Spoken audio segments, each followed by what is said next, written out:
আমরা যখন বলতেছি গ্যাস বা বিদ্যুৎ কে নিশ্চিত করতে হবে, সরবরাহ নিশ্চিত করতে হবে এই সরকারের।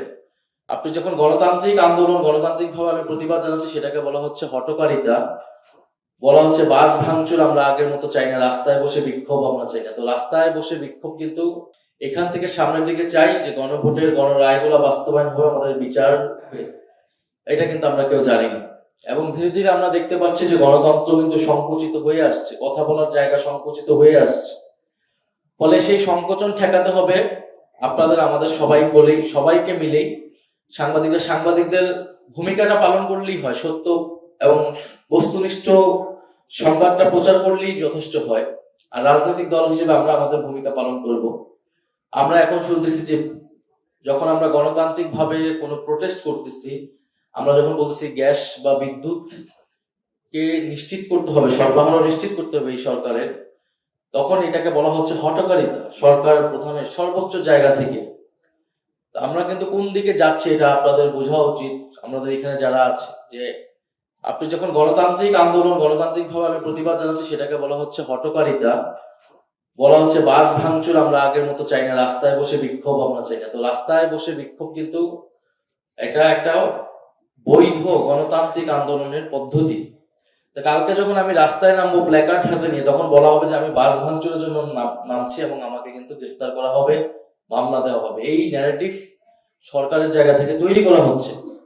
ফলে বিরোধী দল সংসদে কথা বলবে, সংসদের বাইরেও তারা কথা বলবে। এটাই গণতান্ত্রিক একটা রাষ্ট্রের চরিত্র, গণতান্ত্রিক আন্দোলনের চরিত্র। গণতান্ত্রিক ভাবে অহিংসভাবে আমি আমার যে কোনো কথা প্রকাশ করতে পারি। ফলে সেই জায়গায় আমার কাছে মনে হচ্ছে যে গণতন্ত্র সংকুচিত হয়ে আসছে। তো সেই জায়গায় সাংবাদিকদের কাছ থেকে, বাংলাদেশের গণমাধ্যমের কাছ থেকে আমরা সেই নিরপেক্ষ ভূমিকা চাই। আমরা অন্তর্বর্তী সরকার সবাই বিভিন্ন সাংবাদিক প্রতিষ্ঠানে অগ্নিসংযোগ থেকে শুরু করে এই ধরনের ঘটনা ঘটেছে, আমরা সেগুলোর প্রতিবাদ জানিয়েছি।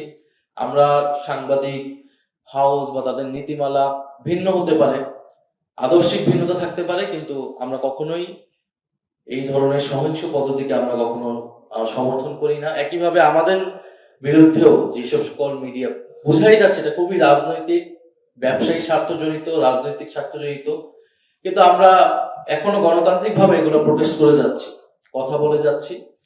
এবং সরকারের কাছে আহ্বান জানাবো যে যারা এই জুলাই গণ অভ্যুত্থানে যে সকল সাংবাদিকরা শহীদ হয়েছেন, আহত হয়েছেন, তাদের যাতে তাদের ব্যবস্থা সরকার করে, অন্তর্বর্তী সরকারের সময় নেওয়া উদ্যোগগুলো যাতে চলমান রাখে। এবং সাংবাদিকদের তাদের বেশি কিছু চাওয়া নেই, তাদের চাওয়া তারা সঠিকভাবে তাদের পেশাদারিত্ব কাজটা করতে চায়, সেটা যাতে সরকার বা কোনো রাজনৈতিক শক্তি সেটার বাধা হয়ে না দাঁড়ায়, তারাও নিরপেক্ষভাবে কাজ করবে। আমরা একটা রেসপন্সিবল জার্নালিজম চাই, একই সাথে রেসপন্সিবল পলিটিক্স চাই।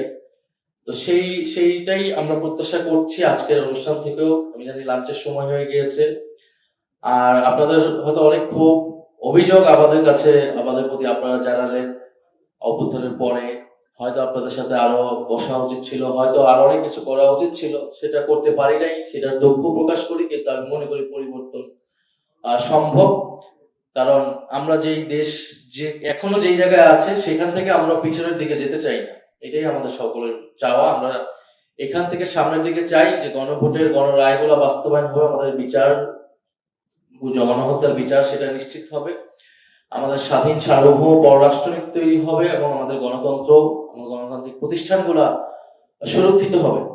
ব্যক্তির ইচ্ছায় কোনোদিন মত প্রকাশের স্বাধীনতা টিকে থাকে না, গণতন্ত্র টিকে থাকে না। গণতন্ত্র টিকে থাকে যদি প্রতিষ্ঠান শক্তিশালী হয়। গণমাধ্যম একটা এরকম প্রতিষ্ঠান, সেই প্রতিষ্ঠানকে আমরা যত বেশি নির্মোহ, নিরপেক্ষ